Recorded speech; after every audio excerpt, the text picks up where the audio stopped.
Instant Elanarae is about to open the door. He hears angry shouts from behind it. Lost again! Something's not right here! Elanarae bends down and takes a peep through the keyhole. There are 5 marines sitting on the floor inside, throwing a die. Beyond and to the right of them are large crates. A ladder goes up to the left, right next to the door.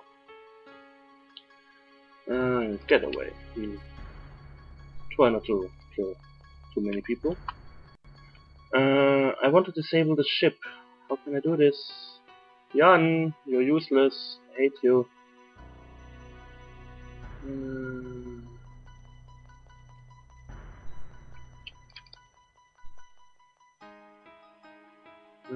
Daylight is streaming. I don't think we want to go on deck. That's the least thing we want to do now. I'm pretty sure the deck is full of pirates. Oh, what do we have here? A map of the whole ship? They have a catapult?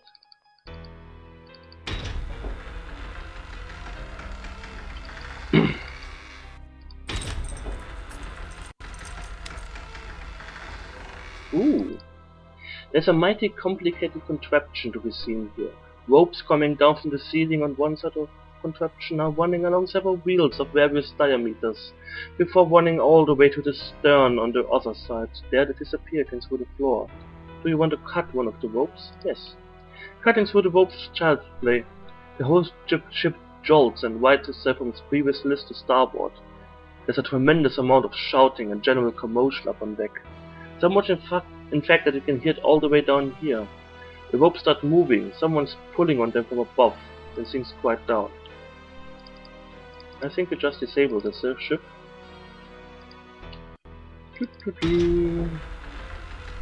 And now we should, I guess, go down again.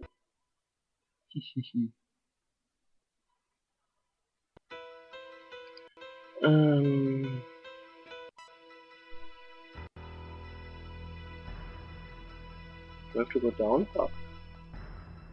I am not sure anymore.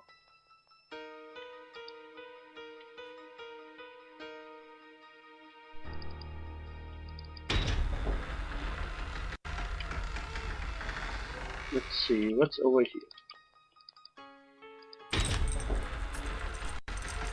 Looks like some sort of recreation room.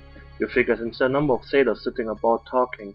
Mind you, when they get sight of your party, they all grab their cudgels and attack. Yeah, there shouldn't be much of a problem. Naked sailors. I move over here and kill this guy. Gilvin, domination. Let one of them dance. How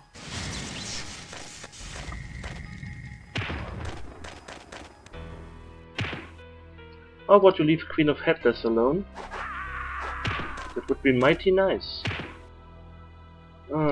Cast spell, combat, lightning. The sailor is blinded. Wait, Jan. Good idea to go there. Imbecile.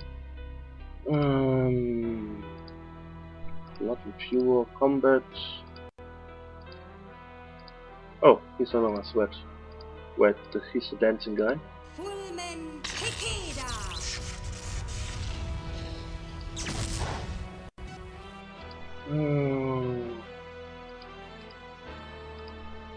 God. How about you move over here so we can do some magic? Some magical tricks? So this guy. Ugh. They kinda look different than the other monsters. It's kinda strange. Move over here and shoot him in the face. From behind. Shoot him from behind in the face. That makes perfect sense. I don't wanna play anymore. I'm not sure if it's a good thing if they run away. Cast spell, domination, evil eye.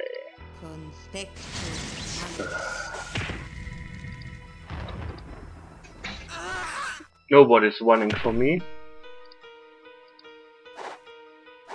Cowards.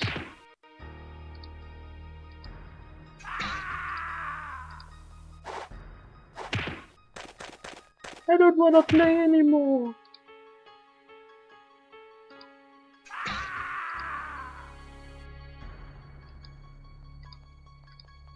This target is no longer a threat, but he can become a threat again.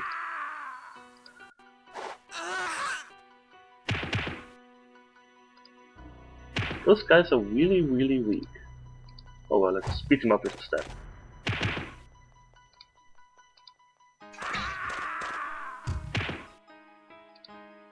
I would suggest you leave Victorian Robot alone. Just a small suggestion from my part. I mean, you don't have to listen to me. But if you don't want an arrow in your face, then you listen to me. Well, I kill you guys anyway, so who cares? Cast spell Domination Evil Eye. Tells me bewitched and will continue the fight on your side. Good. Punch him in the face. Again. Do it. Do it now.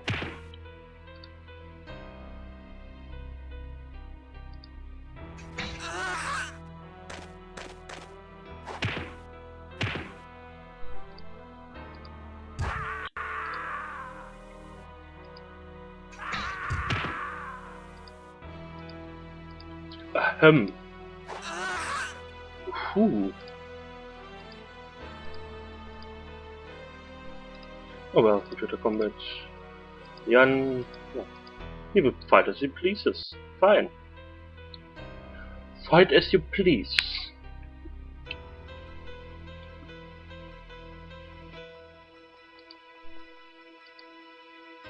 We killed a bunch of people in pants and... Ooh. There are scales and several small weights on the table with two ladles. Particularly long symbol that reeks out of brandies next to them. That's a hollow finger, Victorian Robots explains. It's used to measure the sailors' bomb rations. Okay. I don't care.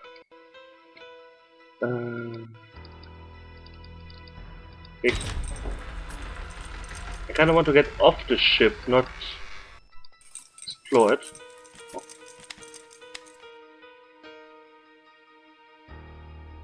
Oilskin. Boatswain's license. Yoink. Wait a sec, what was this? Seal Slayer. Oh, that's mean.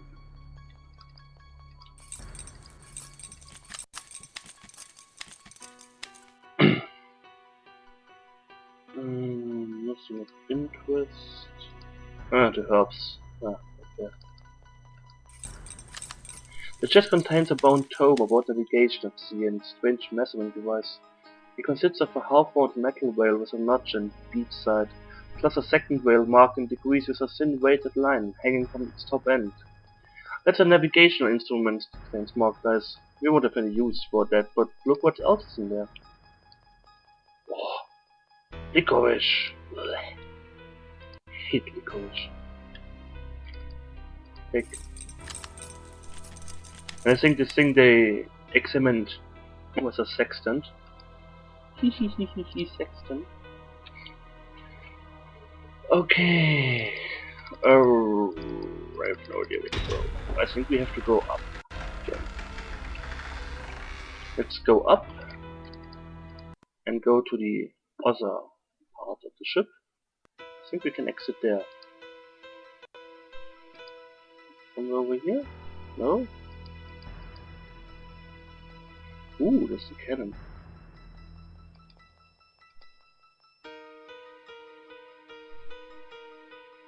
Let's go to this room.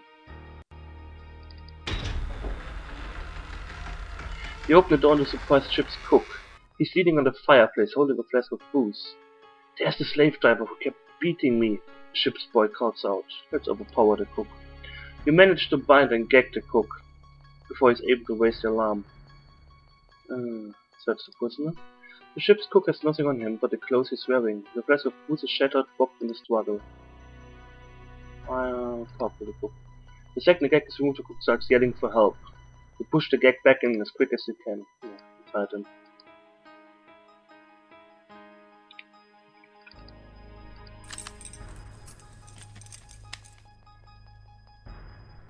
Ooh, a key. Olive loneberries, tan needles, almond leaves, nothing interest.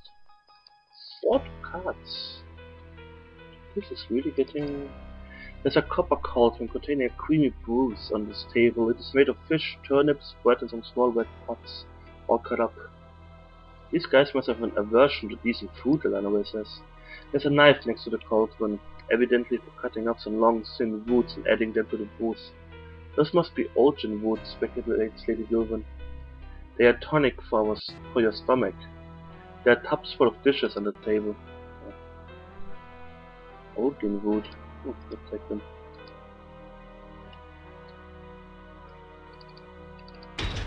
Okay. Where to go? What to do?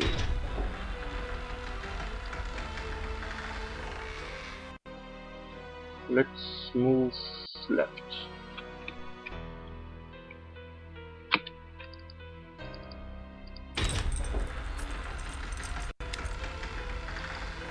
It would be an arbalest, as the local declares, pointing at a strange wooden contraption.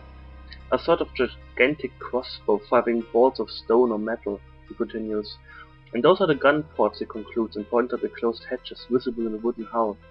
They are too small to squeeze through, unfortunately. Can we disable this thing? I don't want to be shot in the back by it.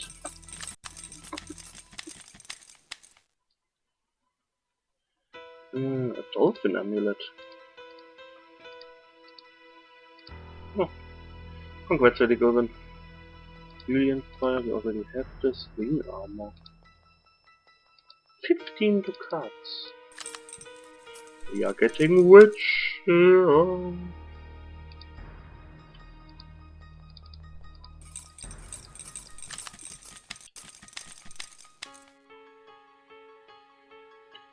Nothing of interest.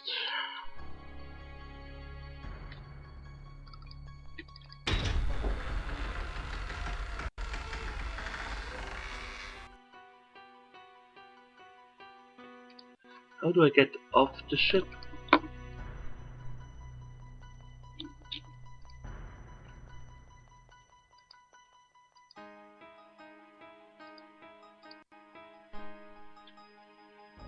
Wait a second, I think here came up sunlight, but there must be another way up where there is no sunlight. Charging attack means. Before you can open the door, you hear heavy footsteps above your heads and a voice shouting command. Something makes a loud racket and all falls quiet again.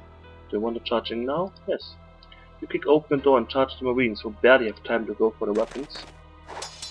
But they have had time to go for the weapons. Great.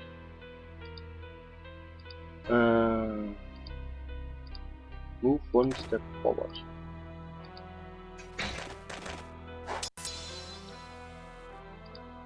Move over here.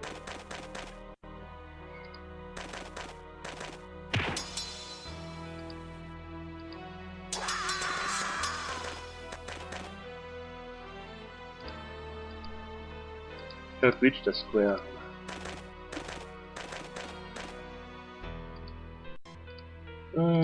Lightning. I will blind him.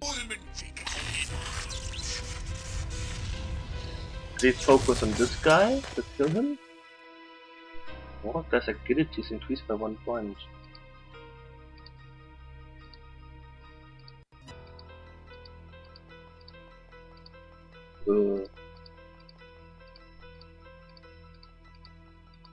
Okay. No idea what went off there. Fulminicus, let's get rid of these.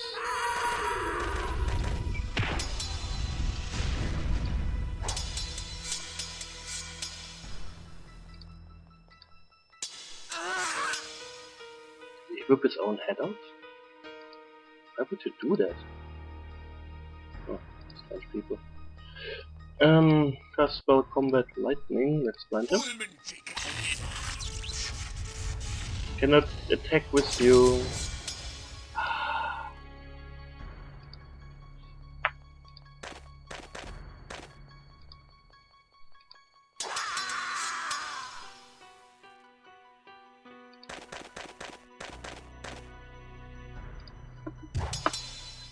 Oh, could you leave me alone, please? Blind. Move one. Target square is blocked.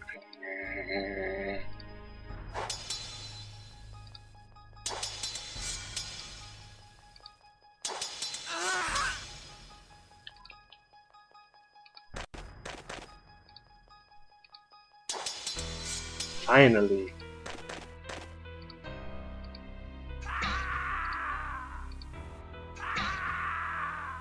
Computer combat, yes. Let's do this.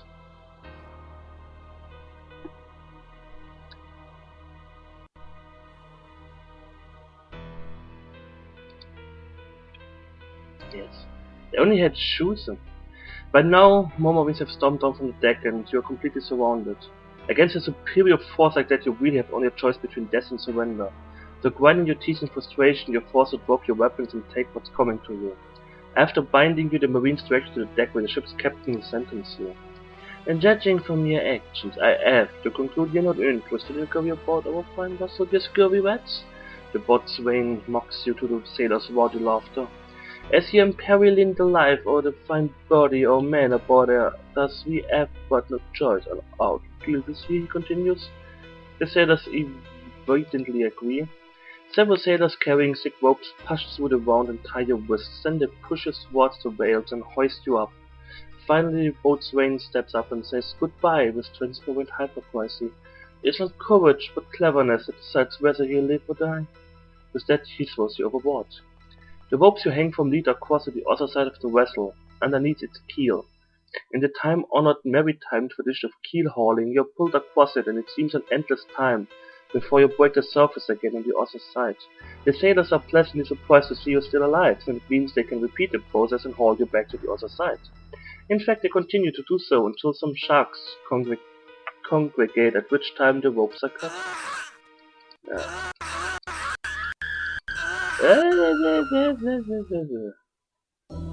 I should have saved more often. Fuck. Really load Min 2, yes. I will delete some old save games after this.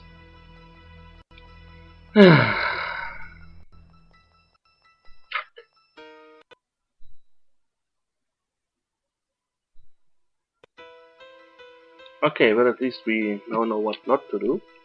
Perhaps if we try to ambush them, that would be helpful.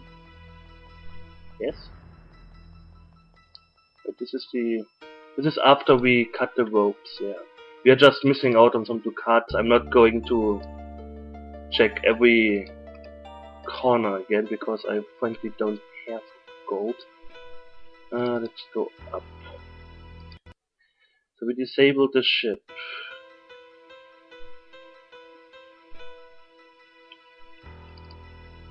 Ah.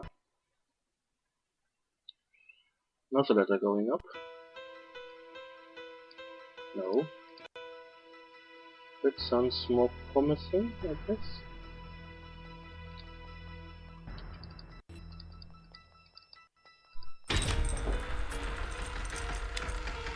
Let's see. Let's check the map. Why do we have a map of the ship? I guess if we go this way, we can leave.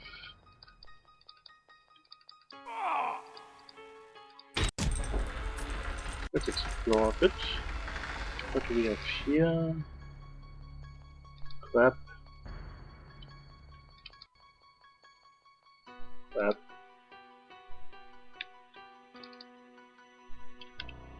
I really don't like these death scenarios, like, oh, with this against this overwhelming power.